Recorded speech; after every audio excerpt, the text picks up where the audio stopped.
Alexander Hayes never believed in family secrets. He'd spent 15 years in Philadelphia teaching classical literature to children of merchants and lawyers, deliberately distancing himself from the Virginia plantation that bore his family name. Convinced that whatever darkness existed in his lineage had been buried with the old generation. But on September 3rd, 1868, when the telegram arrived announcing his uncle's death, Alexander felt the first whisper of something wrong. Not grief exactly, but a premonition that the past was about to reach forward and pull him back into its grip. 3 weeks later, kneeling on the dusty floor of his uncle's study, prying up a loose floorboard with hands that wouldn't stop trembling, he lifted out a leather-bound journal that would shatter everything he thought he understood about his family, about education, about the peculiar institution that had defined the South for 2 centuries. The first page contained 73 names, each followed by notations that shouldn't exist. Grammar exercises, conjugations, translations of Virgil and Cicero and Horace. 73 enslaved people, taught Latin in systematic secret between 1821 and 1828, in violation of every law and social convention of the antebellum South. But it was the journal's final entry that made Alexander's blood run cold. Dated April 17, 1828, the words trailed off mid-sentence into an ink stain that looked like it had been made by a hand, jerking suddenly away from the page, as if interrupted by something violent. Whatever had happened that spring had been catastrophic enough that no one spoke of it again for 40 years. Until now. Before we descend into the buried truth of what happened at Willowbrook Plantation, if you're captivated by hidden histories that challenge everything we thought we knew about the past, subscribe to this channel and activate notifications. And tell us in the comments, have you ever discovered a family secret that changed your understanding of your own history? Let's uncover this mystery together. The journey from Philadelphia to Willowbrook took Alexander 3 days by train and coach, each mile carrying him deeper into a landscape he'd spent years trying to forget. Virginia in September was still heavy with summer heat, the air thick and drowsy, tobacco fields stretching golden brown under an endless sky. Alexander watched the countryside roll past the coach window and felt memory stirring despite his resistance. His childhood summers here before the war, running through these same fields, unaware that everything around him was built on suffering. He'd left in 1853 at age 17 to attend university in Pennsylvania, and he'd found reasons to avoid returning ever since. His father had died in 1843. His mother remarried and moved to Baltimore, and his Uncle Thomas had managed the estate alone for 25 years. They'd exchanged letters occasionally, polite updates about weather and health, but nothing of substance. Alexander had preferred it that way. The telegram from the lawyer, Josiah Vance, had been brief and formal. Thomas Hayes, deceased September 1st. Heart failure. As sole heir, your presence required to settle estate. Vance and Associates, Fairhaven, Virginia. No condolences, no details, just legal necessity compressed into 30 words. Alexander had packed a single trunk, arranged a substitute teacher for his classes, and departed within 2 days, driven more by obligation than grief. He barely remembered his uncle, a tall, thin man with sad eyes and ink-stained fingers, who'd seemed old even when Alexander was young. Fairhaven was the kind of small Virginia town that looked like it had been sleeping since before the war and hadn't quite woken up yet. Main Street held a general store, a church, a modest courthouse, and the law office of Josiah Vance, whose brass nameplate was the shiniest thing in sight. Vance himself was a compact, efficient man in his 50s, with silver hair and the carefully neutral expression of someone who'd learned to keep his opinions private. "Mr. Hayes," Vance said, shaking Alexander's hand with professional firmness. "Thank you for coming so promptly. I trust the journey wasn't too difficult." "Long but manageable," Alexander replied. "I appreciate your handling matters in my absence."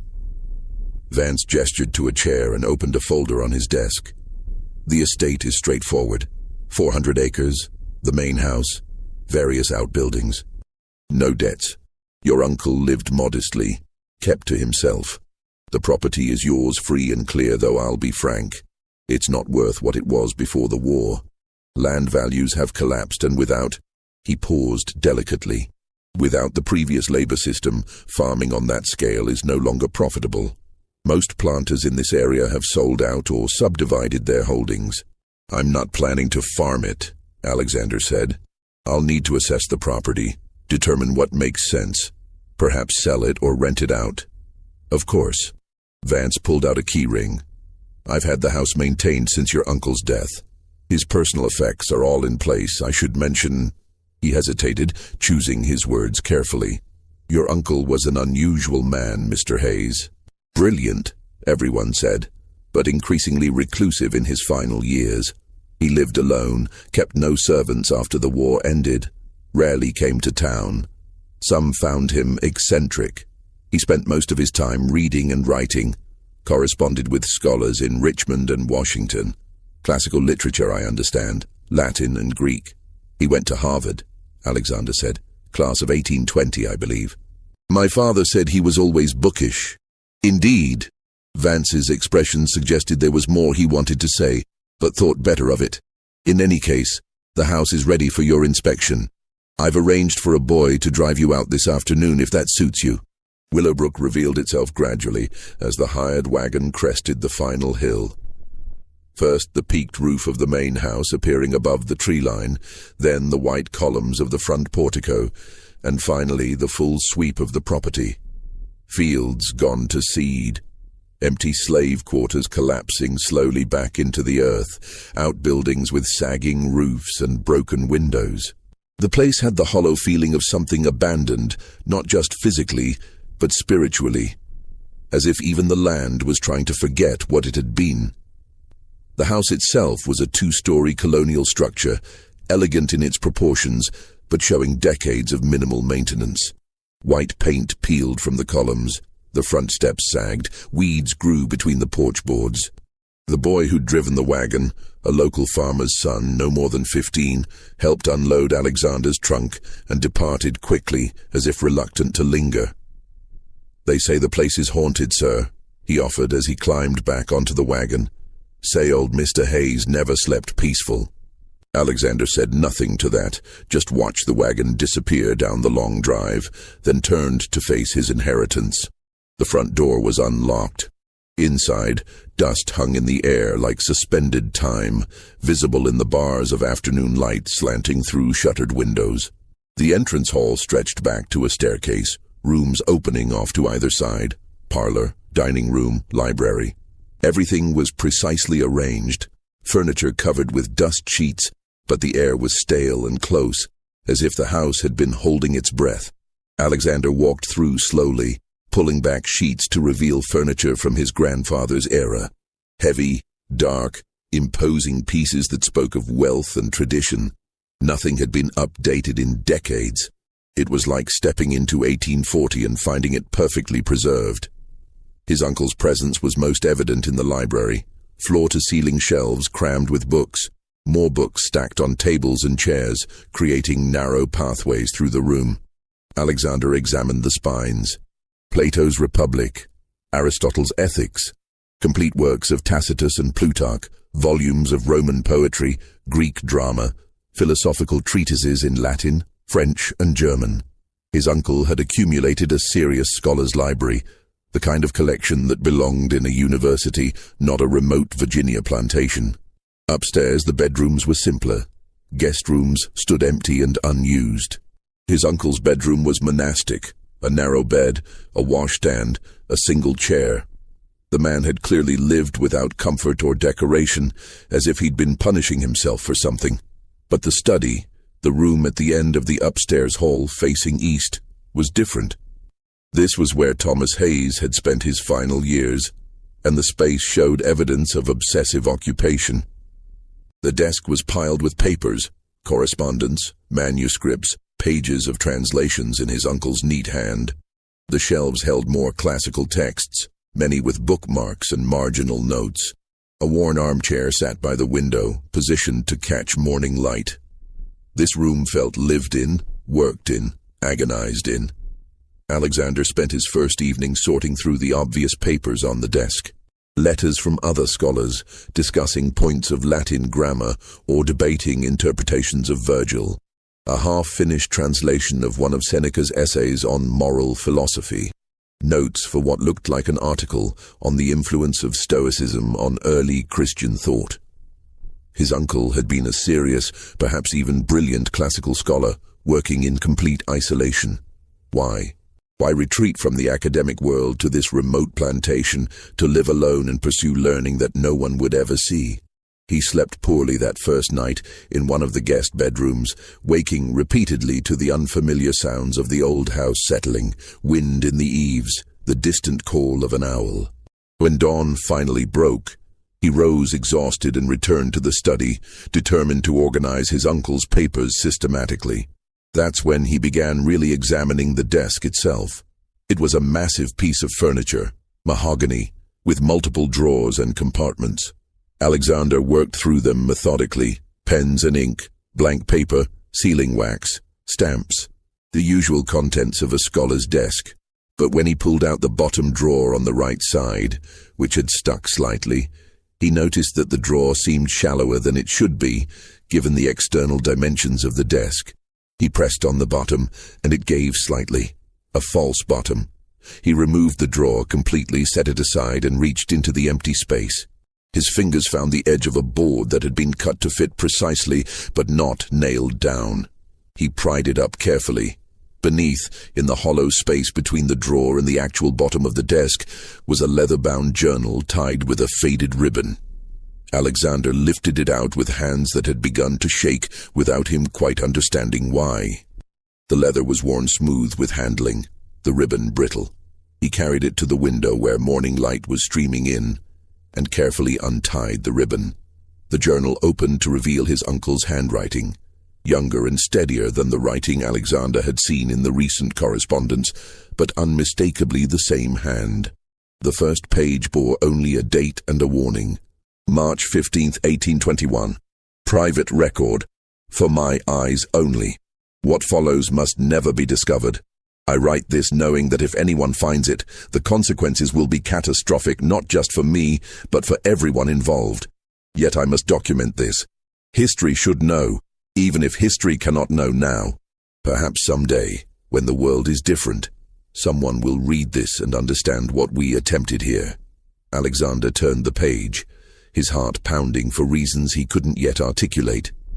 What followed was a list that seemed innocuous at first glance, but became increasingly impossible as he read. Marcus Johnson, age 34, field worker. Began studies March 20th. Completed first declensions April 10th. Exceptional aptitude for grammar. Diana, age 27, house servant. Began studies March 26th. Memorizes poetry with single reading. Natural gift for language. Benjamin, age 19, blacksmith's apprentice. Began studies March 23rd. Struggles with abstract concepts but shows remarkable determination. The list continued.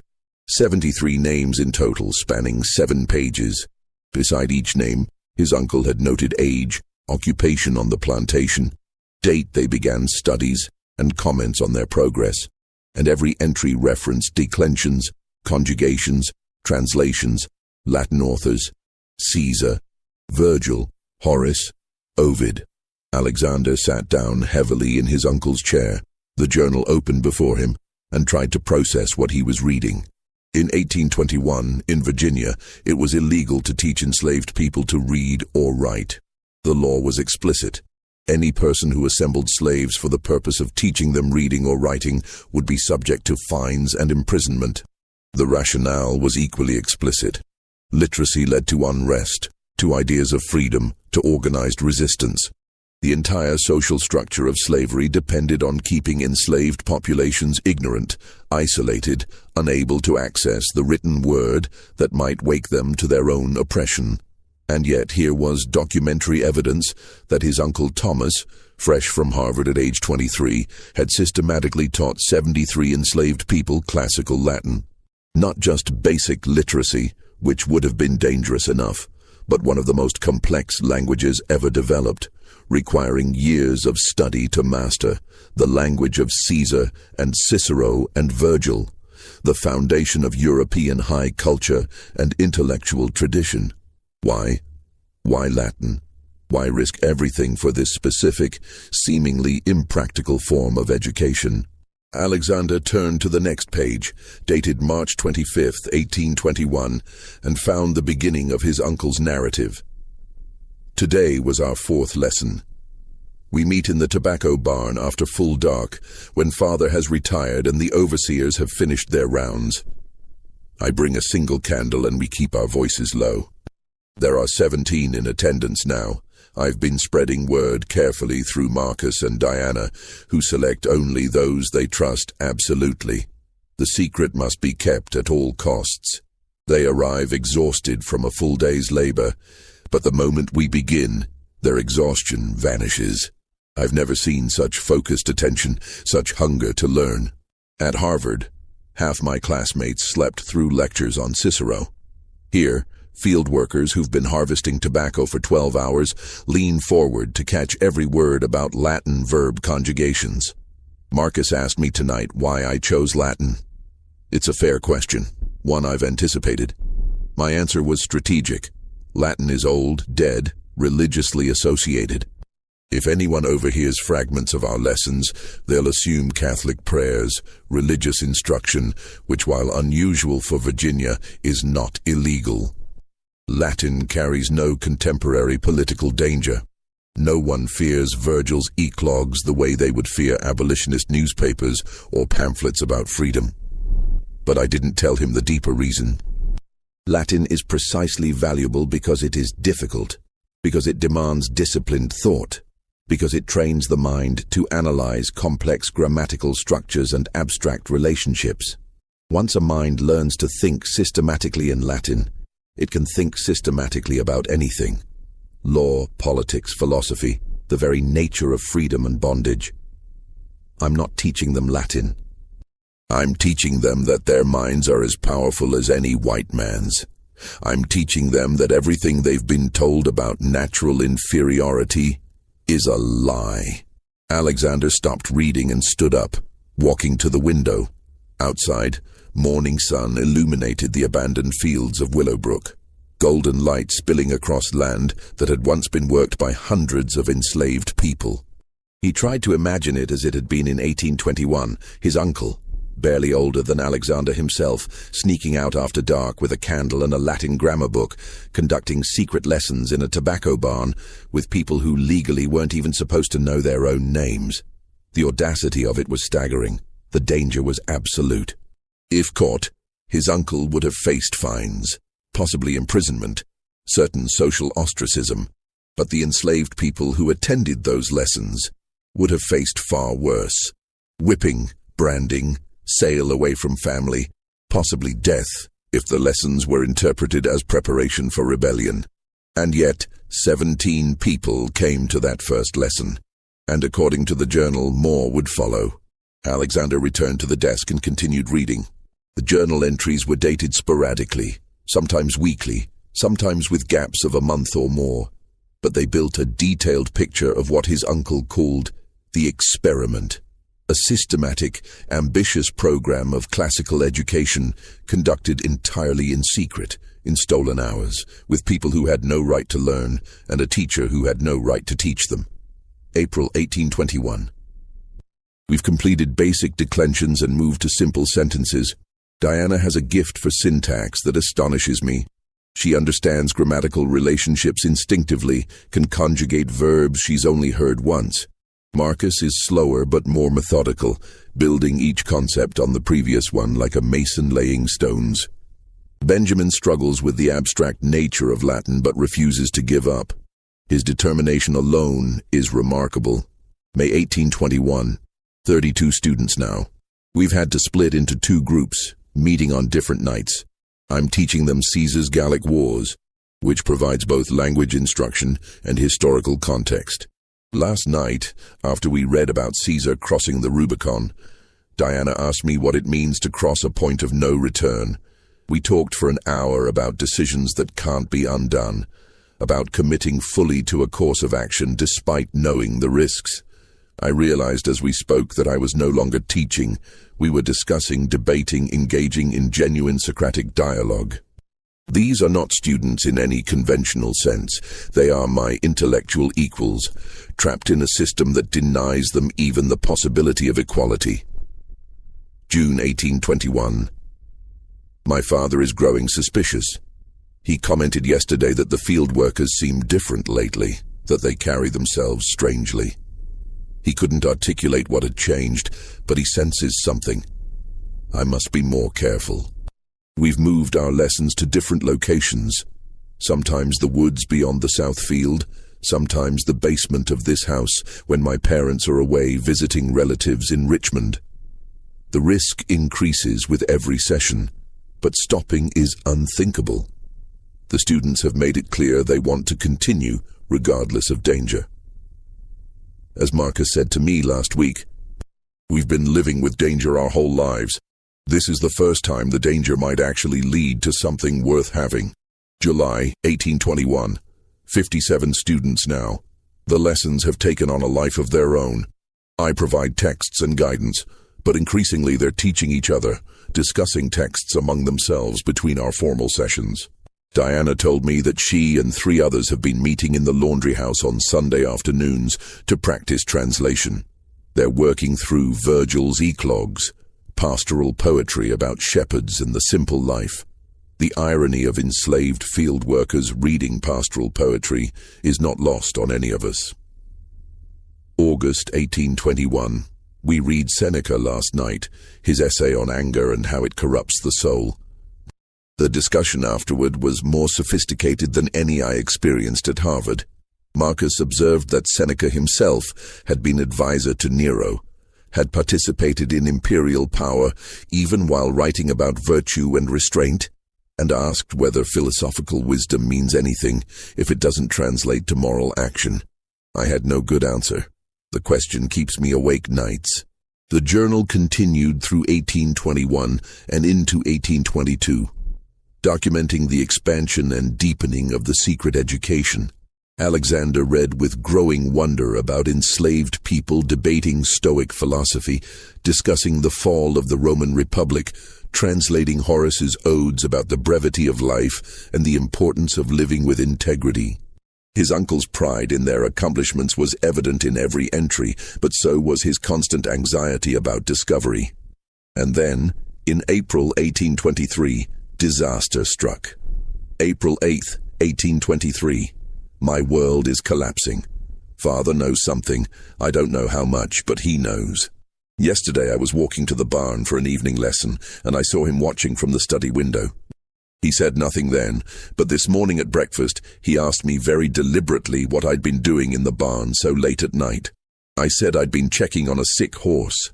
He stared at me for a long moment, and I saw doubt in his eyes. Suspicion, but also something else. Fear. He's afraid of what I might be doing, afraid of what it might mean for the family, for the property, for his position in society. I told the students tonight that we must suspend lessons for at least a month. Let suspicion die down. They accepted this reluctantly but understood the necessity. April 15th, 1823. Catastrophe. Marcus was found in the stable reading a book I'd lent him, Ovid's Metamorphoses. Father saw him with it, recognized Latin text immediately, seized the book, and confronted me in my study that same night. I tried to lie. Said Marcus must have stolen it. Couldn't possibly read it. Father didn't believe me but wanted to believe me. I could see that conflict in his face. He needs to believe his son isn't betraying everything the family stands for. But he can't ignore what he saw. This morning Marcus was whipped in the yard. 20 lashes. I was forced to watch. Father's overseer, a man named Garrett, who's always frightened me with his casual cruelty, administered the punishment methodically, without anger, but without mercy either. Marcus made no sound. He met my eyes once, and I saw no accusation there, only a terrible understanding. "This is the cost," his expression said. We both knew it might come. April 22nd, 1823. I haven't slept properly in a week. Every time I close my eyes, I see Marcus's back, The blood, the systematic violence. I want to stop everything, burn the books, pretend it never happened. But Diana came to me 3 days after Marcus was whipped. She brought a message from him and the others. They want to continue. They understand the risks better than I do. They've lived with violence their entire lives, she said.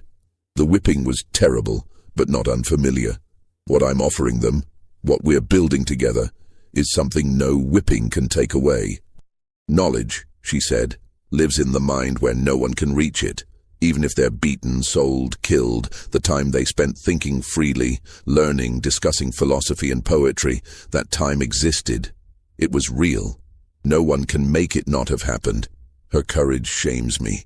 I don't know if I'm brave enough to continue, but I'm too much a coward to tell them no.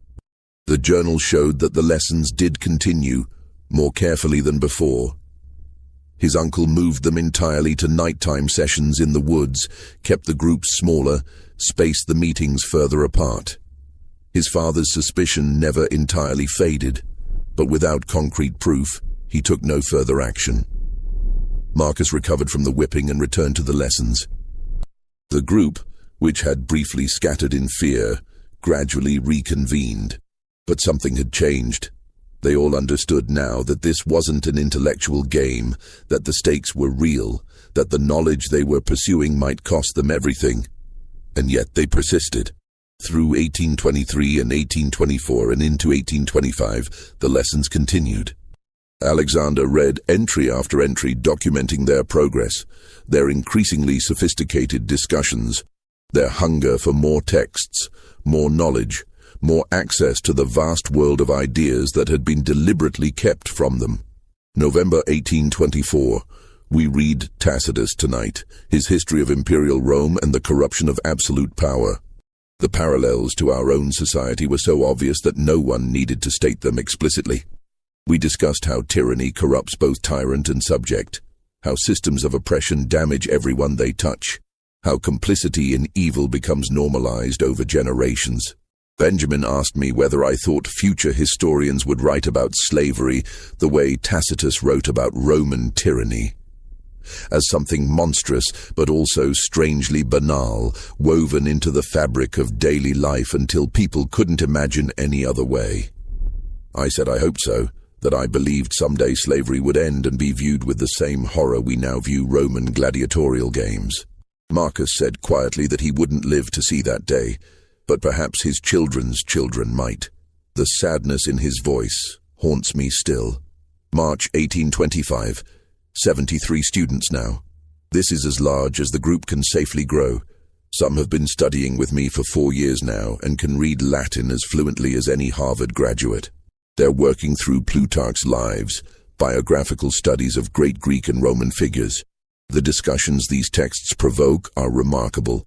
We debate the nature of leadership, the relationship between individual virtue and political power, whether history is shaped more by great individuals or by larger social forces. These are conversations I could have with professors at any university, yet they're happening in secret in the Virginia woods, with people who legally aren't even allowed to own the clothes they wear. July 1825. Diana asked me yesterday why we never discuss escape. It's true.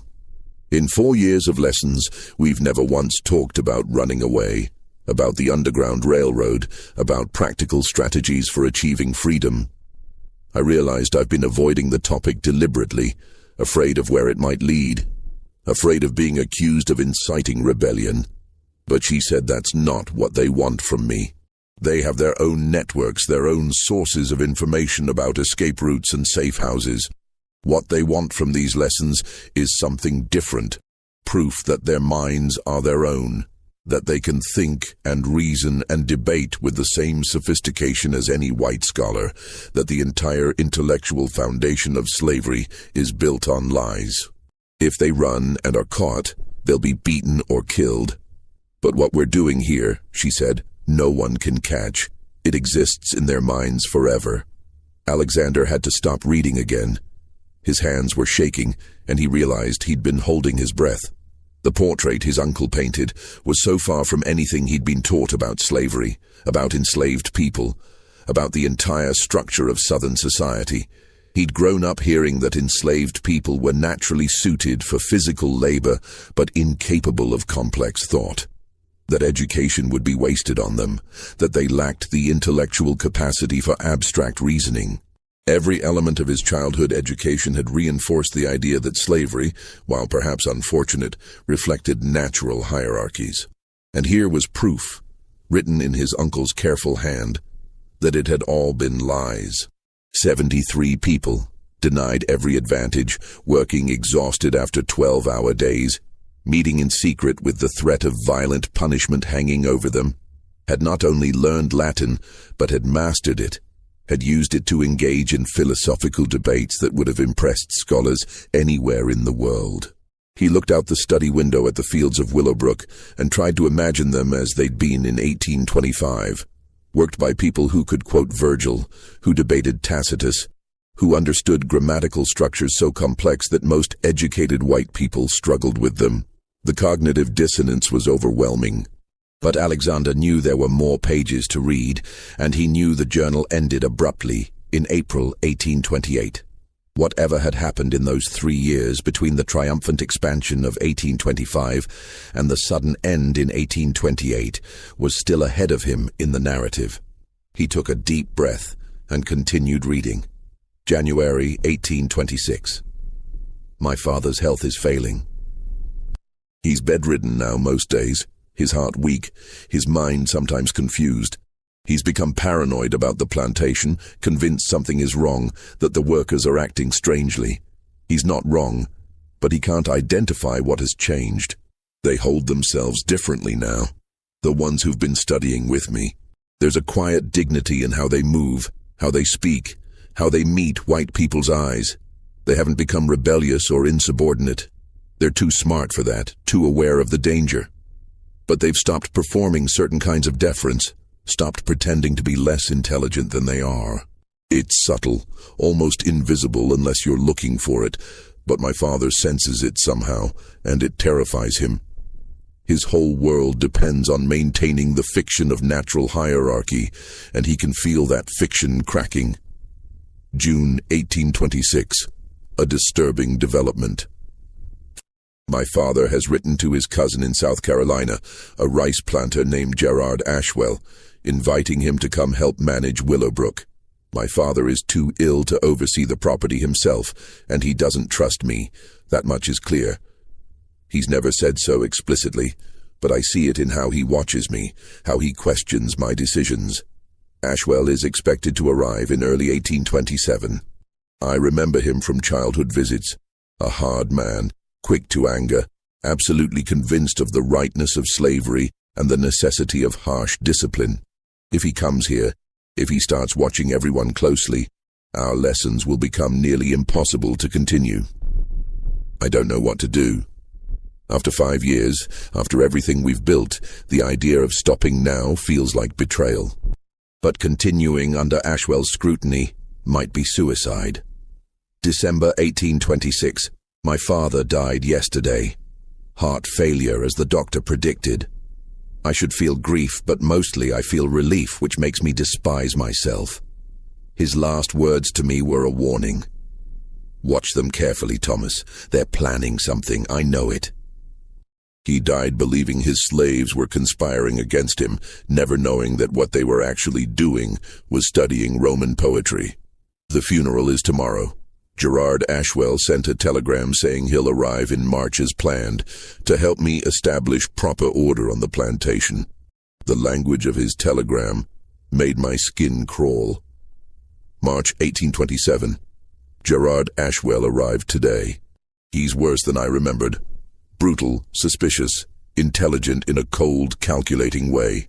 He spent his first afternoon walking the property, inspecting everything, assessing what he called the stock, as if they were cattle. He told me over dinner that he'd heard my father had grown lax in his final years, that discipline needed to be reimposed. He's already identified several workers he considers insolent and recommended they be whipped or sold as examples. I managed to talk him out of immediate action, but I don't know how long I can moderate his impulses. The lessons are suspended indefinitely. It's too dangerous. May 1827. Living with Ashwell is unbearable. He watches everything, questions everyone, rules through fear and punishment. Last week he had a field hand named Joseph whipped for talking back to an overseer. The man had merely asked a clarifying question about work assignments, but Ashwell interpreted it as insubordination. 15 lashes. I couldn't stop it. I'm technically master here, but Ashwell has a forceful personality and absolute confidence in his methods. He treats me like a naive boy who doesn't understand how to manage property. The worst part is that he's not just cruel. He's observant. He's noticed the same thing my father did, that something about the workers seems different from other plantations he's managed. He hasn't figured out what it is, but he's watching, always watching. July 1827. Managed 1 lesson in 2 months. We met deep in the woods at midnight, just 15 of us speaking in whispers. I brought no candle, worked only by moonlight. Diana told me the others are frustrated, desperate to continue studying. They've been reviewing materials on their own, sharing knowledge in fragments during work, but they miss the structured lessons, the discussions, the communal nature of learning together. But I don't see how we can continue safely while Ashwell is here. He's proposed that he take a permanent position managing the plantation with a share of the profits. I'm trying to find ways to refuse without causing a complete rupture, but he's not a man who accepts refusal easily. October 1827. Something remarkable happened. Marcus approached me yesterday, the first direct communication we've had in months, with a proposal. The group has been discussing it among themselves and they've reached consensus. They want to create something permanent, a record of what they've learned. Not for themselves, they understand that would be too dangerous, but for the future. They want to translate something meaningful from Latin to English, something that captures what these years have meant to them. They want physical proof that they existed as educated, thinking people, even if that proof can't be revealed for decades or generations. They're willing to take the risk. This entry made Alexander sit forward, his attention suddenly sharp. A translation. His uncle had mentioned something about a manuscript in his final entry. This must be what he meant. The journal continued with his uncle's agonizing over the request. Creating a written document was physical evidence, proof of the illegal education that could destroy them all. But he eventually agreed, moved by their determination to leave something behind for history. November 1827. We've chosen the text. After much discussion, they selected Seneca's essay, On the Shortness of Life. It's appropriate in ways that break my heart. A meditation on how people waste their lives in servitude to others' expectations, never living for themselves, never choosing their own path.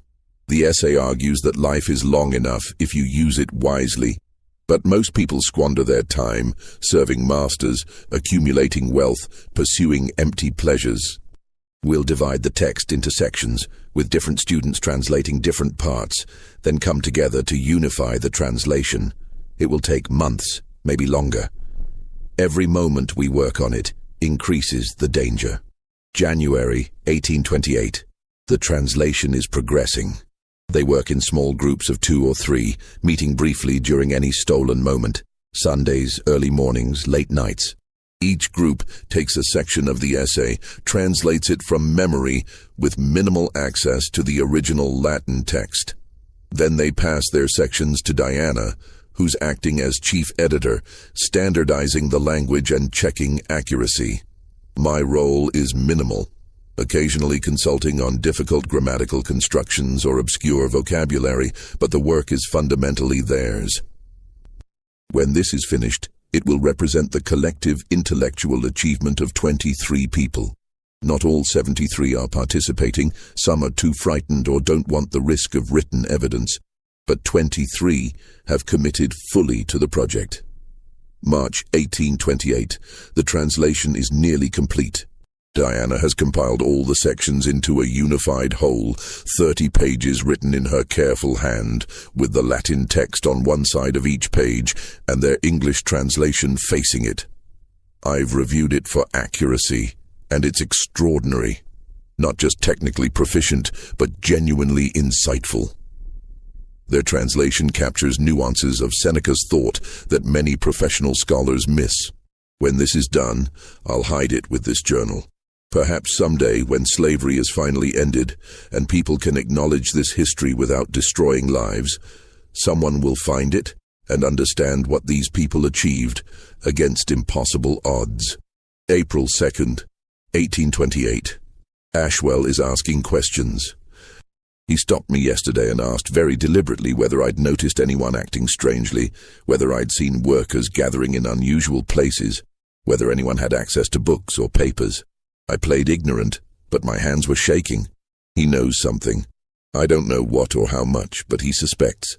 Marcus warned me 3 days ago that Ashwell has been questioning people, asking about my habits, where I go, what I do. Someone must have seen something, said something, even if innocently. The translation is complete. I need to hide it immediately and tell everyone to stop all activities, any hint of education or reading. The danger has become acute. April 10th, 1828. Living in daily fear now. Ashwell watches me constantly. I've hidden the translation manuscript with this journal beneath the floorboard, but having physical evidence makes every moment terrifying. I should destroy it, but I can't.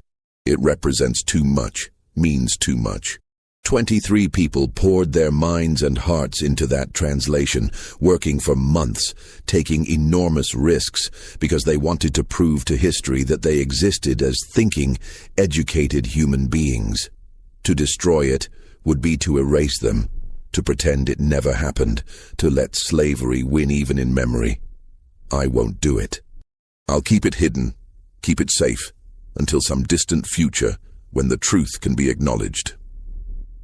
April 17th, 1828. It's over. Ashwell knows everything. I don't know how, but he knows. This afternoon I saw him speaking with my father's old valet, asking questions, and the valet was pointing toward the woods where we used to hold lessons. Then tonight, just an hour ago, one of the younger workers, a boy named Samuel who never attended lessons, approached Ashwell's overseer and mentioned having seen candles in the woods some months ago, people gathering at night. The boy meant nothing by it, was just making conversation, but Ashwell heard and understood. I'm writing this now quickly because I hear footsteps on the stairs and I believe Ashwell is coming. Whatever happens next, this journal should survive as testament. 73 enslaved people learned Latin on this plantation between 1821 and 1828. They studied Virgil and Cicero and Seneca and Tacitus.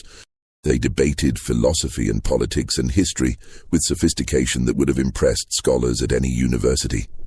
They translated a classical text about freedom while themselves enslaved. They proved beyond any doubt that human intellect recognizes no chains, that the entire intellectual foundation of slavery is built on lies and maintained through deliberate ignorance. Whatever happens to them or to me, that truth existed. It was real. No one can make it not have happened. I should have protected them better. I should have. The entry ended there, mid-sentence, the ink smeared. The remaining pages of the journal were blank. Alexander sat frozen in his uncle's chair, the journal open before him, and felt the weight of 40 years of silence pressing down on him. What had happened next? Had Ashwell confronted his uncle? Had the secret been exposed? The journal gave no answers, only that abrupt ending that felt like a door slamming shut. He spent the rest of the morning searching the study methodically, looking for any other documents, any continuation of the story. He found nothing. The journal had been hidden beneath the floorboard alone, no translation manuscript with it. Whatever had happened to the 30 pages they'd worked so hard to create remained a mystery. The plantation records, which Alexander had reviewed with Josiah Vance the day before, showed no unusual events in April 1828. No sales, no runaways, no legal proceedings. Just routine notations about planting schedules and expenses. But the silence itself felt deliberate, like something had been carefully erased from the official record. Alexander decided he needed more information. The next morning he rode into Fairhaven and went to the county records office. The clerk was an elderly man named Joseph Patterson, who'd worked there for over 40 years and remembered everything. "Looking for information about your family?" Patterson asked, pulling down dusty ledgers at Alexander's request. "Going back 40 years, you said? 1828? Yes. I'm trying to trace what happened to some of the plantation workers around that time." Patterson gave him a sharp look. "Curious thing to be researching. Most planters' families prefer not to dig into those details." But he opened the ledger anyway, running his finger down columns of recorded sales and transfers. "What months, specifically?" "April and May, 1828. Patterson flipped through pages, then stopped. His finger traced a long list of transactions, all dated between April 18th and May 15th, 1828, all from Willowbrook Plantation. "Huh," he said quietly. "That's unusual." "What is?" "Your grandfather, well, your uncle by then, I suppose after your grandfather died in 26, sold off a large number of workers that spring. 73, looks like, spread across about a month. That's a substantial portion of a plantation's labor force. Usually, you only see sales like that when an estate is failing or being dissolved." 73, the exact number from the journal. "Do the records show who they were sold to?" Alexander asked, trying to keep his voice steady. "Different buyers, that's the other unusual part. Usually when you're selling off workers, you try to keep the sales local, minimize transportation costs, but these went all over: Georgia, South Carolina, Tennessee, North Carolina. Deliberate dispersal, looks like. Someone went to considerable trouble to scatter these particular people across multiple states. Is there any indication why?" Patterson shrugged. "Records don't show motive, just transactions." But he hesitated, then seemed to decide something. "There was talk in town that spring. Just rumors, you understand, nothing official. People said something had happened at Willowbrook, some kind of trouble with the slaves. Some said they'd been planning to run. Others said there'd been some kind of uprising that was put down. But then no one was killed. No one was publicly punished. Just these sales over a few weeks, and then nothing. Like whatever it was got handled quietly, family style." Alexander felt sick. The sales were handled by whom? Patterson consulted the ledger. Gerard Ashwell, acting as agent for the estate. He signed all the transaction records. Alexander spent the next several days in the county records office, copying down every detail of those 73 sales. The names matched the ones in his uncle's journal: Marcus, Diana, Benjamin, all the others. Each one sold to a different buyer, families deliberately separated, people scattered across the South with systematic precision.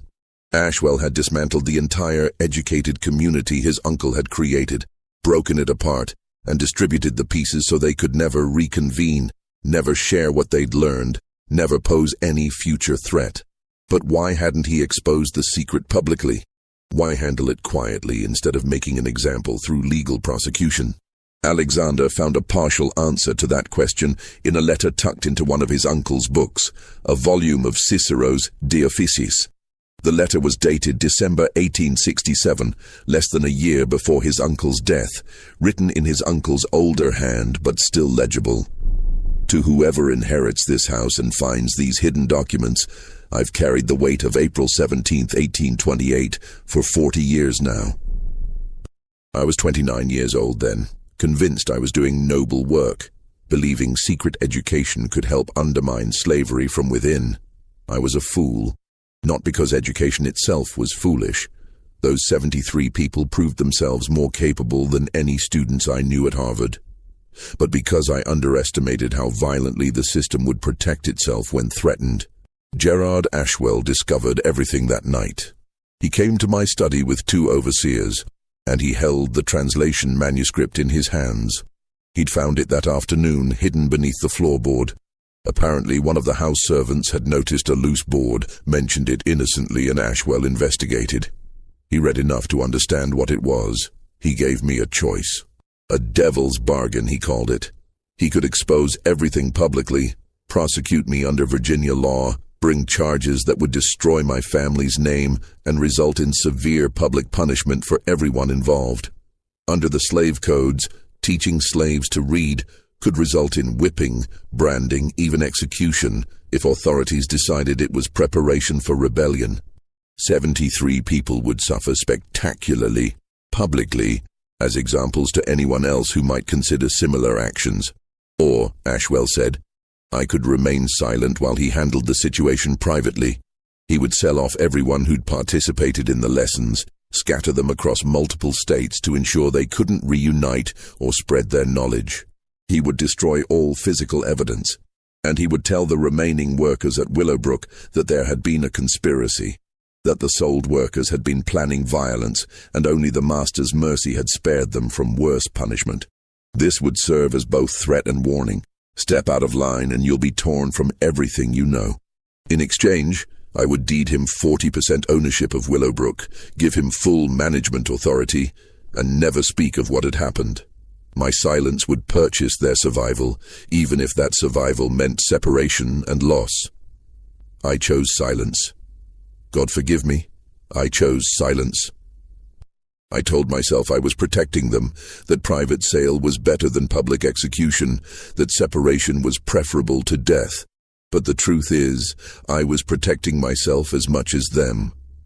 I couldn't bear the thought of public trial, of facing my Harvard colleagues and Richmond society knowing what I'd done, of bringing shame on my family's name. My cowardice wore the mask of mercy. Over the following month, Ashwell methodically sold every person who'd attended the lessons. He consulted my journal to identify them, used my own documentation to destroy what I'd built. He made me present for every sale, forced me to watch as each wagon departed carrying people I'd taught, people I'd promised dignity and knowledge to.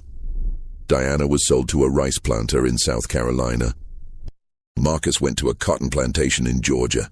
Benjamin was sent to Tennessee. All 73 gone, families separated, years of learning scattered like leaves. The workers who remained, those who'd never participated in the lessons, were gathered and told a lie. There had been a plot, Ashwell said, a conspiracy to murder the masters and burn the house. The ringleaders had been identified and removed. This was the consequence of stepping above your station, of forgetting your place. Let it be a lesson. The translation manuscript was burned. I watched Ashwell feed it to the fire page by page, 30 pages of careful translation, months of collective work, the product of 23 brilliant minds reduced to ash in 15 minutes. He kept only my journal, he said, as insurance that I would never speak of this. If I ever tried to tell the truth, he would produce the journal as evidence and bring charges himself. I lived under that threat for 13 years, until 1840, when I finally had enough money to buy Ashwell out. I offered him a substantial sum to leave Willowbrook and never return.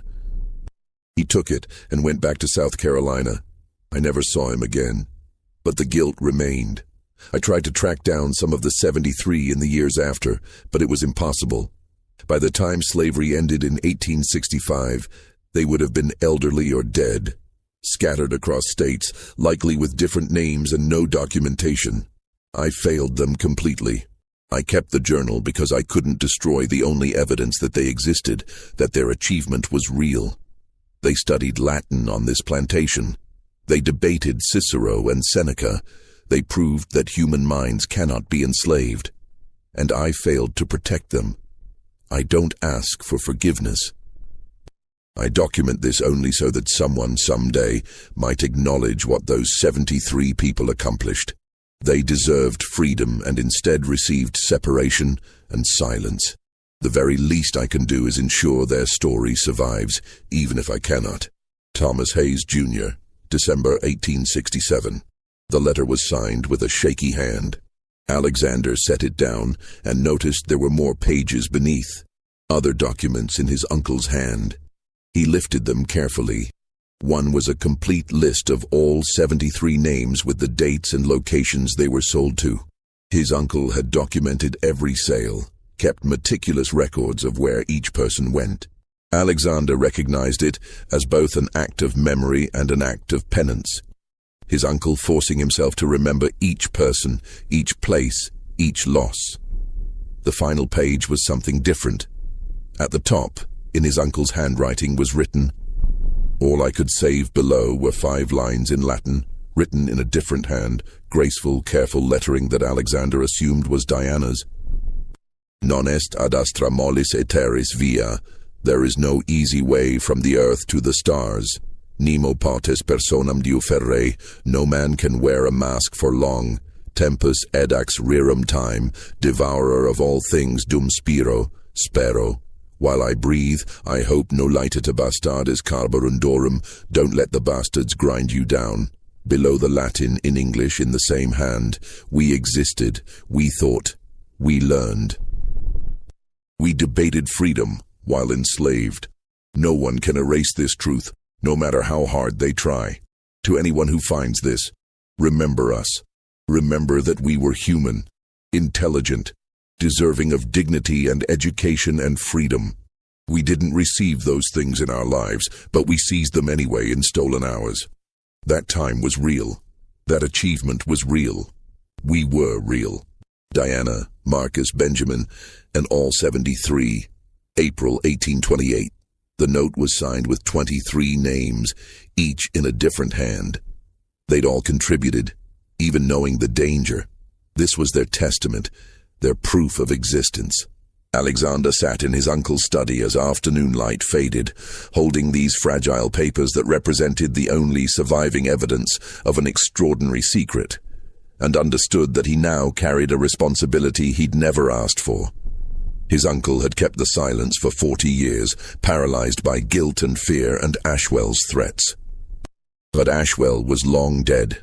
The plantation system was destroyed. Slavery was over. The reasons for silence had evaporated. The truth could finally be told. But told to whom? Who would believe it? And even if they did, what difference would it make now, 40 years later, with all the participants likely dead or scattered beyond tracing? Alexander spent the next week searching for answers to those questions. He wrote letters to historical societies, to churches in the cities where the 73 had been sold, to anyone who might have records of enslaved people from that era. Most responses were discouraging. Record-keeping had been minimal, many documents had been destroyed during the war, people had moved or changed names after emancipation. Tracing individuals was nearly impossible. But one letter brought hope. Reverend Samuel Collins of Nashville wrote back in January 1869. He had church records dating to the 1840s, and yes, he had record of a Benjamin who had taken the surname Hayes after emancipation. A common practice, taking the former master's name as a way of establishing legal identity. This Benjamin Hayes had been a respected member of the church until his death in 1866. He'd been known as an educated man, unusually learned for someone his age who had been enslaved. How he'd acquired his education, no one knew, though the Reverend remembered Benjamin saying something cryptic once. "I was taught by a good teacher a long time ago, in a place I try not to remember." 2 of Benjamin's children still lived in Nashville. The Reverend provided their names and address. In March 1869, Alexander traveled to Nashville. The city was still recovering from the war, rebuilding, transforming itself from a Confederate stronghold to something new. He found the address Reverend Collins had provided, a modest house on the edge of the colored section of town. 2 women answered his knock. Sisters, he learned, both in their 30s. Charlotte and Rachel Hayes, daughters of Benjamin. They were understandably suspicious of a white man from Virginia, asking questions about their father. Alexander showed them his uncle's journal. They read it in silence, passing pages back and forth, and he watched their expressions change from suspicion to shock to something like wonder. When they finished, Charlotte looked up with tears in her eyes. "Our father never spoke about his time in Virginia," she said quietly. "He was sold away when he was 19, said he'd been separated from his family, but he wouldn't discuss details, said the past was better left alone. But sometimes," she paused, "sometimes he would say things in another language. Just a few phrases, always the same ones. We never knew what language it was." "Latin," Alexander said. He knew Latin. Rachel's voice was awed. How? Alexander explained everything. The secret lessons, the systematic education, the 73 students, the translation project, the catastrophic end in April 1828 when everyone was sold and scattered. He showed them his uncle's notes documenting their father's progress, his determination, his intelligence. He showed them Diana's testament with Benjamin's signature. The sisters sat in silence for a long moment. Then Charlotte spoke. So that's why he always told us education was the most important thing. He insisted we learn to read and write, even when it was difficult, even when there were no good schools for colored children. He said our minds belonged to us, and no one could take them away if we filled them with knowledge. We thought he was just being philosophical. We didn't know he was speaking from experience. He studied Cicero, Alexander said, and Virgil and Seneca. My uncle's notes say he was one of the most determined students. Rachel was crying now. And then they sold him away for it, took him from his family, sent him here, all because he wanted to learn. Yes, but he survived, Charlotte said fiercely. He survived, and he raised us, and he made sure we got education even when it was hard. He didn't let them destroy him. Over the following months, Alexander continued his research. He found 3 more of the 73, a woman named Hannah, who'd ended up in North Carolina, a man named James in Georgia, and another woman named Sarah, who'd made her way to Philadelphia after emancipation. All of them had been young students in my uncle's lessons. All of them remembered. Hannah was in her 70s when Alexander found her, living with her grandchildren in a small house outside of Charlotte. She wept when he showed her the journal, recognizing her own name among the 73. I thought we'd all been forgotten, she said. After we were sold and scattered, I thought no one would ever know what we did. I thought it would die with us. You translated Seneca, Alexander said. My uncle wrote that you were brilliant. Diana was the brilliant one, Hannah said. She could memorize whole passages after hearing them once. The rest of us just worked hard, but it was wonderful, those lessons. For a few hours each week, we weren't slaves. We were students, scholars, people whose thoughts mattered. It was the only time in my life I felt truly human. What happened after you were sold? Hannah's expression darkened. I was sent to a rice plantation in South Carolina. Terrible place. They worked us in water up to our knees and the heat was unbearable. I tried to forget everything I'd learned. It was too painful to remember. But I couldn't forget. Not entirely. Sometimes at night I'd recite Latin declensions in my head, just to prove to myself I'd really learned them, that it hadn't all been a dream. After emancipation, I came here, started over, built a life. But I never told anyone about the lessons. Who would believe it? Alexander spent months documenting these stories, interviewing the few survivors and descendants he could find, slowly building a picture of what had happened to the 73 after they were scattered. Most had disappeared into the anonymity of slavery, their stories lost. But a few had survived, had raised families, had passed on their love of learning, even if they couldn't explain where it came from. In December 1869, Alexander published a book. He titled it The Hidden Scholars, A Secret History of Education and Resistance in Antebellum Virginia.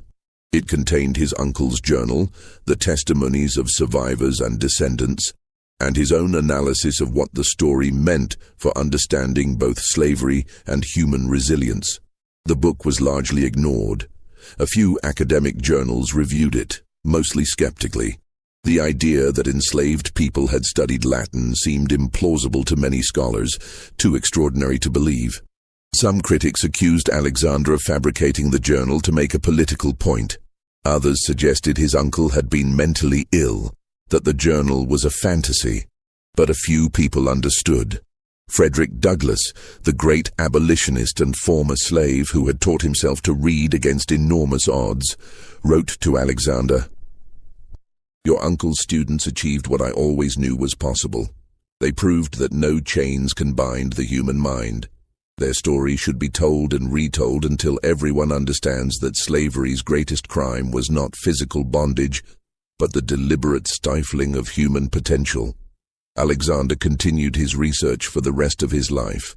He never returned to teaching in Philadelphia, instead devoting himself to uncovering and documenting the stories of the 73 and others like them. Enslaved people who had learned to read despite the law, who had educated themselves and each other in secret, who had proved through their very existence that the entire intellectual justification for slavery was built on lies. He died in 1892, at age 66, having spent 23 years documenting secret education in the antebellum South. His work was largely forgotten for decades after his death, dismissed as fringe history, too focused on exceptions rather than typical experiences. But in the 1960s, during the Civil Rights Movement, historians began rediscovering Alexander's research. They found his book, found his notes and correspondence, found the original journal he'd preserved. And they realized that what had seemed like an extraordinary exception was actually one example of a much broader phenomenon. Secret education, clandestine schools, enslaved people teaching each other despite the law, creating underground networks of knowledge and literacy that history had failed to acknowledge. The Journal of Thomas Hayes, Jr. is now preserved in the archives of Howard University. Diana's testament, with its 23 signatures, hangs in the Smithsonian National Museum of African American History and Culture. The story of the 73 who studied Latin at Willowbrook Plantation is taught in universities as an example of resistance through education, of human dignity asserting itself against systematic oppression. But for 40 years, that story was silence. For 40 years, the only evidence existed in a leather journal hidden beneath a floorboard. A testament written by people who knew they might never be remembered, but refused to let their achievement vanish entirely. They were right to insist on that testament. They existed, they learned, they thought freely even while their bodies were bound. And no one could take that away from them, not even by taking everything else.